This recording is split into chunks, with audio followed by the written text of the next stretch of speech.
Hello dear, good evening and welcome to my YouTube channel start teaching point. दोस्तों, पिछले lecture में जो हमने स्टार्ट किया था वर्ल्ड हिस्ट्री का, तो हमने उसमें कुछ बैकग्राउंड क्लियर करते हुए देखा था कि जो हमारा प्राचीन विश्व था वो किस प्रकार से था और उसमें कौन कौन से साम्राज्य और सभ्यताएं इत्यादि थी। चलिए आगे हम उसी को कंटिन्यू करते हैं। तो उसमें हम देखते हैं जो हमारा प्राचीन विश्व है, अगर हम इसमें बात करें कि इसके जो कुछ आयाम है, जैसे राजनीतिक क्षेत्र हो गया,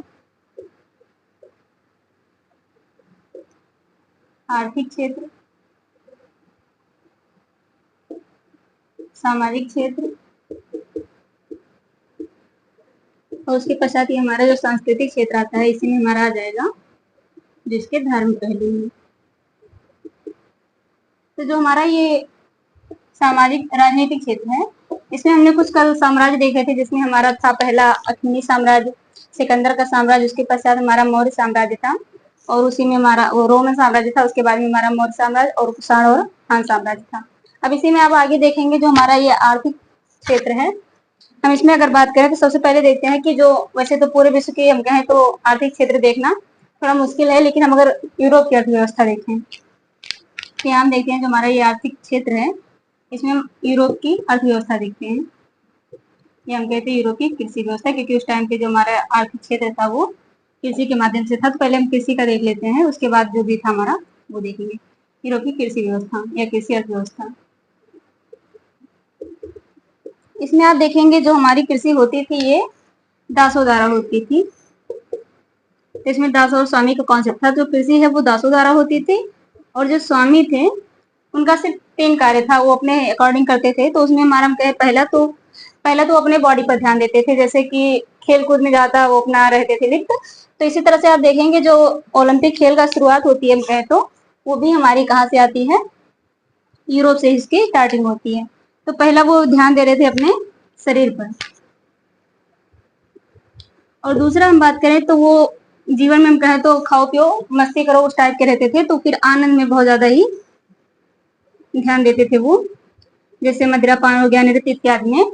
और तीसरा जो सबसे बड़ा कार्य करते थे वो बौद्धिक कार्य करते थे, हम कहें तो चिंतन और मनन करते थे। तो ये जो वहाँ के स्वामी थे, हम कहें दासों द्वारा कृषि की जाती थी, और जो स्वामी थे वो इस तरह से अपना जीवन निर्वाह कर रहे थे। इसके पश्चात अब आप देखेंगे अगर हम यहाँ पर व्यापार की बात करें तो व्यापार में जो हमारे 3 साम्राज्य हैं, पहला है हमारा रोमन साम्राज्य, उसके पश्चात यहाँ आप देखेंगे मौर्य साम्राज्य, मौर्य नहीं सॉरी, यहाँ पे हमारा जो कुषाण साम्राज्य था, और इसके पश्चात चीन में यहाँ पर जो हमारा हान साम्राज्य था। यहाँ पर एक सिल्क रूट जाता था, जो कि हमारा यहाँ से स्टार्ट होता था। हान साम्राज्य से हम कहें तो चीन से स्टार्ट होता था, और मध्य एशिया होता हुआ वो यूरोप जाता था। तो इसी सिल्क रूट के एक भाग पर हमारा कुषाण शासक जो है, कुषाण साम्राज्य, उसका भी नियंत्रण था। इसी कारण से आप देखेंगे कि जो हमारे यहाँ पर व्यापार के लिए चीन को भारत की भी आवश्यकता पड़ती थी। और ये उसी टाइम पे नहीं, आप भी देखेंगे कि जो ये हमारा BRI चीन बना रहा है, बेल्ट रोड इनिशिएटिव, इसमें भी इसका पूरा यही प्रयास है कि भारत इसमें ज्वाइन करे, या फिर हम कहें तो भारत इसमें पार्टिसिपेट करे। लेकिन अभी तक चूंकि हमने देखा भी है कि इस टाइम पे हमारे जो भारत और चीन का एक तरह से हम कहें 36 का आंकड़ा चलता रहता है कि वो इसमें अभी ज्वाइन नहीं किया है। इसी तरह से आप देखेंगे कि चीन जो है प्राचीन काल से चाहता था कि जो यहाँ पर सिल्क रूट जा रहा है उसमें भारत पार्टिसिपेट करे। और यहाँ पर जो कुषाण है इसका सिल्क रूट पर एक हम कहें तो एक भाग पर नियंत्रण था। इस कारण से कुषाण साम्राज्य का बहुत ज्यादा इंपॉर्टेंट रोल था, और इस तरह से यहाँ पर रोमन साम्राज्य में पहुंचा था। लेकिन यहाँ आप देखेंगे मध्य एशिया में एक साम्राज्य था, ससानियन साम्राज्य, या उसे कहते हैं पार्थियन साम्राज्य।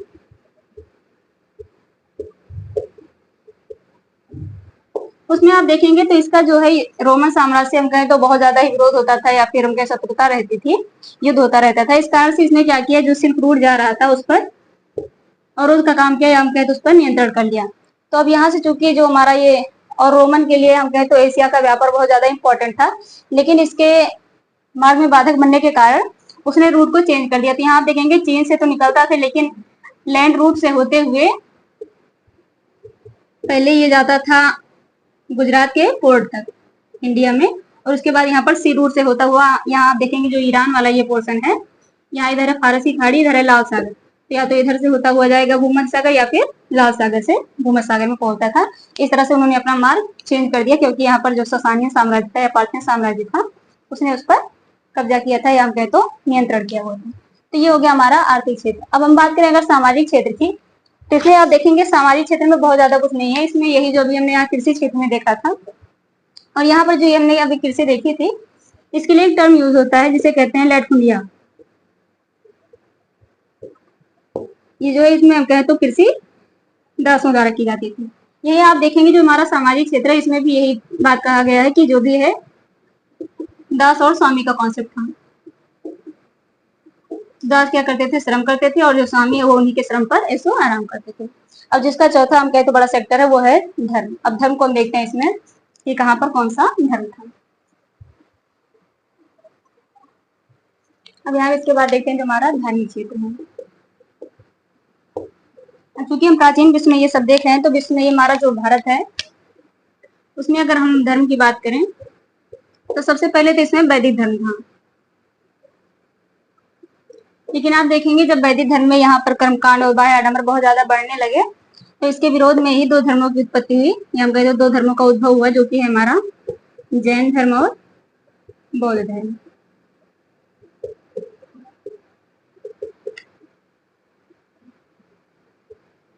अब यहाँ ये जो बौद्ध धर्म है, आप देखेंगे जैन धर्म के कंपेयर में बौद्ध धर्म की लोकप्रियता बहुत ज्यादा थी। इसका जो रीजन था, क्योंकि ये जो बौद्ध धर्म है बहुत ज्यादा रेडिकल था, हम कहें तो परिवर्तनवादी था। विश्व में भी आप देखेंगे तो बौद्ध धर्म ही बहुत ज्यादा प्रचार में था। इसका जो रीजन है, क्योंकि बौद्ध धर्म में आप देखेंगे इसने बहुत ही मूल सिद्धांत पर चोट की है, या हम कहें जैसे इन्होंने जो बताया है अपने सिद्धांत में, उसमें 4 सिद्धांत दिए हुए हैं, जिसमें पहला है हमारा दुखवाद। अब आप देखेंगे दुखवाद की बात हम करें तो प्रेजेंट टाइम में किसके पास दुख नहीं है। इसी कारण से क्या था कि इसके जो विचार थे इतना ज्यादा मौलिक थे कि सभी लोगों ने बहुत आसानी से इसे अपना लिया था। तो पहला हो गया इसका जो दुख का सिद्धांत था। दूसरा इन्होंने मृत्यु की बात की है। आप देखेंगे जितना भी इन्होंने बताया वो सब सत्य है यथार्थ, तो इसी कारण से क्या हुआ, इसको स्वीकार्यता बहुत ज्यादा मिली। तो एक दुख हो गया हमारा, दूसरा मृत्यु, और तीसरा इन्होंने बीमारी के बारे में बताया, और चौथा बुढ़ापे के बारे में। तो आप देखेंगे जो हमारा बौद्ध धर्म था ये बहुत ज्यादा ही लोकप्रिय सिद्ध हुआ और विश्व धर्म बना। इसे आप देखेंगे हमारे जो कुषाण साम्राज्य के शासक थे और जो मौर्य साम्राज्य के शासक थे, उन्होंने इसे राजधर्म के रूप में स्वीकार किया था इसको। इसी कारण से आप देखेंगे ये बाद में चलकर विश्व धर्म बना था। ये था हमारे जो भारत का धर्म था। अब इसके बाद अगर हम चीन के धर्म की बात करें तो वहां आप देखेंगे 2 धर्म थे। जैसे हमारा एक था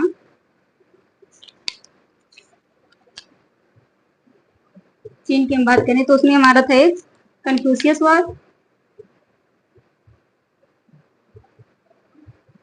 और दूसरा था ताओवाद।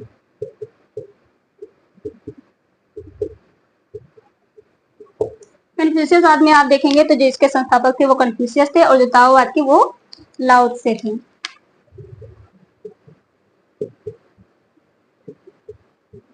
इसमें जो बहुत ही सहज विचार अपना दिया हुआ है वो लाओ त्से जी ने दिया है, कि उन्होंने बताया कि मानव की जो प्रकृति है, हम कहें तो जो उसका व्यवहार है वो बहुत ही सहज होना चाहिए। अर्थात हम कहें तो बहुत ही आनंदपूर्ण या सुखपूर्ण जीवन की ये बात करते हैं कि प्रकृति का सौंदर्य का जो है हमें आनंद लेना चाहिए। इस तरह से उन्होंने अपने विचार में कहा है। लेकिन वहीं आप देखेंगे जो कन्फ्यूशियसवाद है तो ये धार्मिक से ज्यादा सामाजिक था। अगर हम यहाँ पर इसके धर्म की बात करें तो ये धार्मिक से ज्यादा सामाजिक था।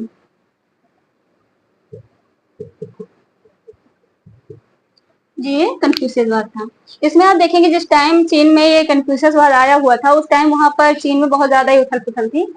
लेकिन जिस टाइम ये कन्फ्यूशियसवाद आया तो इसके कुछ सिद्धांत ऐसे थे कि वहां पर हम कहें तो जो भी उसकी अस्थिरता थी उसको बहुत ज्यादा ही सामंजस्य में बिठा दिया। तो यहाँ आप देखेंगे जो इसके विचार थे उसके अंतर्गत कहा जाता है पहले नंबर तो कि ये अनुशासन को वरीयता देता है। दूसरा आप देखेंगे इसमें गुरु और पिता के सम्मान की बात की गई है।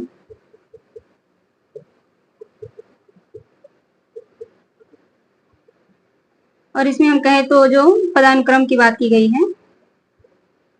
तो हम कहें जिस कारण से यहाँ पर जो भी विवाद होना चाहिए, जिस कारण से विवाद होता है उसमें इसको अपनाने की बात की गई। इस कारण से क्या हुआ कि इसको अपनाने के बाद चीन में बहुत ज्यादा ही स्थिरता आ गई।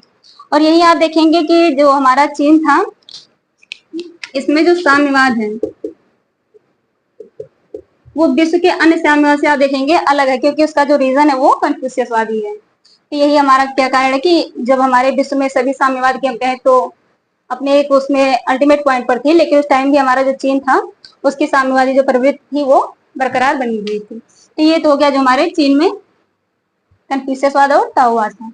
अब इसके बाद हम बात करें, ईरान में एक पंथ आता है जिसे हम कहते हैं जरथुस्त्र पंथ।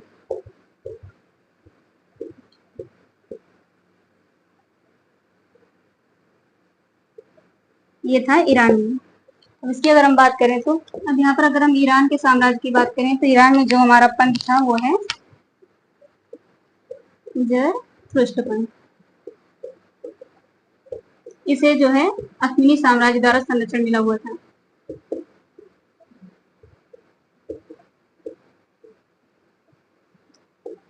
ये जो पंथ है हम कहें तो जो एक चिंतक थे वो हैं जरथुस्त्र जी,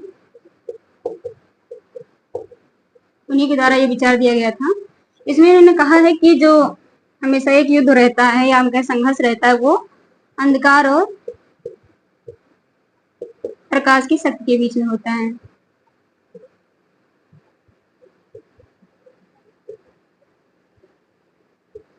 शक्ति के बीच हमेशा संघर्ष होता रहता है और इसमें जीत किसकी होती है? प्रकाश के शक्ति की। इसी वजह से आप देखेंगे इस धर्म में अग्नि को बहुत ज्यादा ही वरीयता दी गई है। अग्नि की पूजा पर एक तरह से बल दिया गया है। आप देखेंगे जो ये हम देख रहे हैं कि एक साम्राज्य है उसके बाद में वहां पर कोई धर्म है, तो इसका जो रीजन है कि प्रत्येक जो शासक थे या सम्राट थे वो भी अपने साम्राज्य को जोड़ने के लिए धर्म का प्रयोग करते थे। वहीं आप देखेंगे जैसे हमारे यहाँ मौर्य में बौद्ध धर्म का प्रयोग किया गया है, ईरान में यहाँ आप देख रहे हैं अग्नि साम्राज्य ने जरथुस्त्र पंथ का प्रयोग किया है, और आगे देखेंगे आप जो रोमन साम्राज्य है वो ईसाई धर्म का प्रयोग करेगा, जो इसको साम्राज्य को जोड़ने के लिए धर्म का प्रयोग किया जाता है। तो ये हो गया हमारे जो ईरान का धर्म था। उसके बाद अगर हम बात करें रोमन के, रोम या जो यूनान है वहां के पंथ की, तो यहाँ भी ऐसा कोई पंथ नहीं है। आगे वही आप देखेंगे रोमन साम्राज्य में जो ईसाई धर्म को स्वीकारा जाता है। यहाँ अभी केवल क्या है कि बहुदेववादी या हम कहें तो बहुदेववाद है, अर्थात एक से अधिक ईश्वर की पूजा की जाती है। अब आप देखेंगे जो ये बहुदेववाद का कॉन्सेप्ट है ये हमारे वैदिक सभ्यता में भी था, लेकिन जो इसमें और वैदिक सभ्यता वाले बहुदेववाद में डिफरेंस था वो ये था कि ये लोग इसमें एक मूर्ति की हम कहें तो मानव प्रतिमा दे देते थे, लेकिन हमारे यहाँ जो था वो निराकार ईश्वर जो थे वो बहुत थे। इसी कारण से वहां बहुवाद था वो निराकार था, और जो यहाँ बहुदेववाद है इसमें प्रतिमा बनाई गई है या मूर्ति बनाई गई है, तो ये मूर्ति पूजा पर बल देते थे। इसमें आप देखेंगे कि पहले तो ये मूर्ति पूजा पर बल देते थे ईश्वर को, जैसे अनेक प्रकार के ईश्वर थे, हम कहे तो कृषि के देवता अलग थे इस प्रकार से, लेकिन आगे चलकर जो यहाँ के शासक थे उन्होंने क्या किया, अपनी भी मूर्तियां बनवा दी और उसकी भी पूजा करवाने लगी।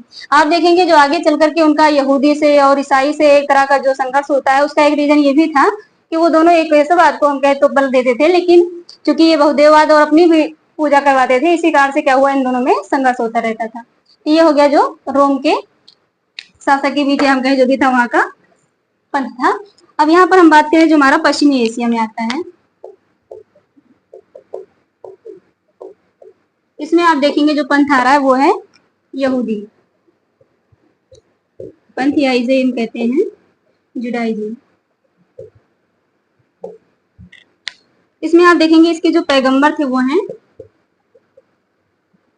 अब्राहम जी। एक तरह से पहले इसी की कड़ी में आगे देखेंगे यहाँ जैसे यहूदी पंथ है उसके आगे आप देखेंगे इसी में ईसाई पंथ आता है और उसके आगे मुस्लिम पंथ, लेकिन कुछ कारणों से क्या हुआ कि ये सब अलग हो गए अपने आप में और यहाँ पर ये यहूदी पंथ है। तो पहले जो पैगंबर अब्राहम जी हैं इन्होंने क्या किया, इराक से उठा करके यहूदियों को फिलिस्तीन में शिफ्ट किया, लेकिन जैसे ही ये लोग फिलिस्तीन पहुंचे यहूदी, यहाँ आप देखेंगे इनकी बहुत ज्यादा ही प्रताड़ना शुरू हो गई।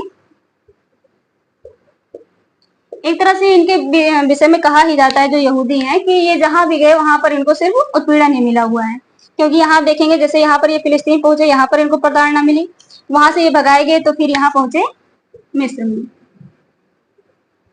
मिस्र वालों ने भी इन्हें संरक्षण नहीं दिया। तो यहाँ पर एक पैगंबर की तरह थे मूसा थे, इन्होंने मिस्र से इनको फिर से शिफ्ट किया फिलिस्तीन में। इस तरह से ये हमेशा भ्रमण ही करते रहते थे। लेकिन इनके विषय में जो सबसे अच्छी चीज है, ये बहुत ही सक्सेसफुल बिजनेसमैन थे। ये हम कहें तो सफल बिजनेसमैन थे। इसी कारण से जहां जाते थे पहले नंबर तो वहां के व्यापारियों को ये निकालने लगते थे। अब आप सोचिए कि पहले नंबर तो इन्हें स्थान नहीं मिल रहा, उसके बाद जहां स्थान भी मिल रहा है ये वहां के व्यापारियों को इस तरह से अगर ट्रीट करेंगे तो इसी कारण से जो वहां के व्यापारी वर्ग होते थे वो सरकार पर दबाव डालते थे कि इन्हें बाहर निकाला जाए। तो एक तो रीजन इनके भगाए जाने का ये कारण था, और दूसरा ये था कि ये जब रोम में पहुंचे थे तो ये एकेश्वरवाद पर बल देते थे, और एकेश्वरवाद में भी एक ईश्वर, वो भी निराकार ईश्वर। और जबकि जो रोम अभी हमने देखा ही था कि ये बहुदेववाद और मूर्ति पूजा में विश्वास करते थे, इस कारण से इनका आपसी संघर्ष होता रहता था। तो ये तो हो गया जो हमारा यहूदी पंथ है। अब इसके बाद अगर हम बात करें ईसाई की, अब जो दूसरा हमारा ये पंथ आता है वो है ईसाई धर्म। इसमें आप देखेंगे जो ईसा मसीह जी थे, इनका जन्म जो है पश्चिम एशिया में एक जगह है बेंथिलम, वहां पर हुआ था। और 29 वर्ष की अवस्था में ये ज्ञान की प्राप्ति में रेगिस्तान चले गए थे। ज्ञान की प्राप्ति के लिए रेगिस्तान में। तो ये जो है ईसा मसीह के बारे में कॉन्सेप्ट है, इन्होंने ही जो हम कहें तो ईसाई धर्म को प्रचलन दिया है। इसमें आप देखेंगे जो ये ईसाई धर्म है इसमें एकेश्वरवाद को बल दिया जाता था, जो सेम अभी हमारा यहूदी पंथ में था एकेश्वरवाद में, और वो भी एक ईश्वर निराकार ईश्वर।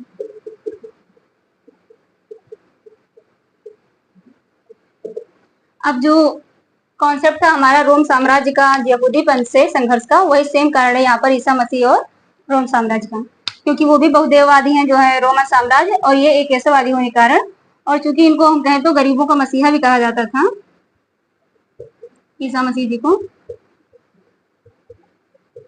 क्योंकि ये हमेशा जो है जनसामान्य के बीच में टहला करते थे, और एक डर इससे जो ये गरीबों के बीच में हमेशा जाया करते थे तो इससे भय रहता था रोम साम्राज्य को कि कहीं ये हमारी जनता के बीच में विद्रोह न फैला रहा हो हमारे खिलाफ। विद्रोह की भी आशंका थी। तो पहला रीजन तो ये था संघर्ष का, और दूसरा था कि जो ये एकेश्वरवादी थी। तो इस कारण से सबसे पहले तो ईसा मसीह को जो है रोमन साम्राज्य ने ही, हम कहें तो रोम के साम्राज्य ने ही सूली पर चढ़ा दिया था ईसा मसीह को। इसमें जो है कुछ हाथ था यहूदियों का भी इन्हें पकड़वाने में। इसी कारण से आप देखेंगे कि यहूदियों के विषय में ईसाइयों के भी बहुत, हम कहें तो एक तरह से वो भी इनसे क्रोधी करते रहते हैं, हमेशा क्रोधित रहते हैं। इसमें जो यहूदियों द्वारा इन्हें पकड़वाए जाने का एक रीजन था कि ये आखिर वहां पर क्यों गए थे इन्हें पकड़वाने के लिए। यहाँ देखेंगे जो यहूदी पुरोहित थे,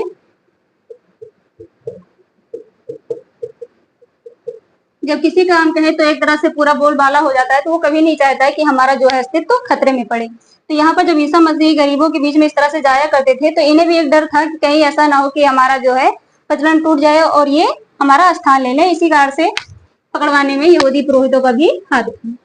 और इसी के आगे देखेंगे जिस तरह से ईसा मसीह को सूली पर लटकाया गया था, तो वैसे ही एक है नीरो थे, एक शासक, इन्होंने ईसाई संत पीटर को भी मृत्युदंड दिया था। ये हो गया जो है ईसाई पंथ के विषय में। लेकिन यहीं आगे आप देखेंगे जो पहली शताब्दी में, हम कहें पहली सदी में इन शासक आए थे कॉन्स्टेंटाइन।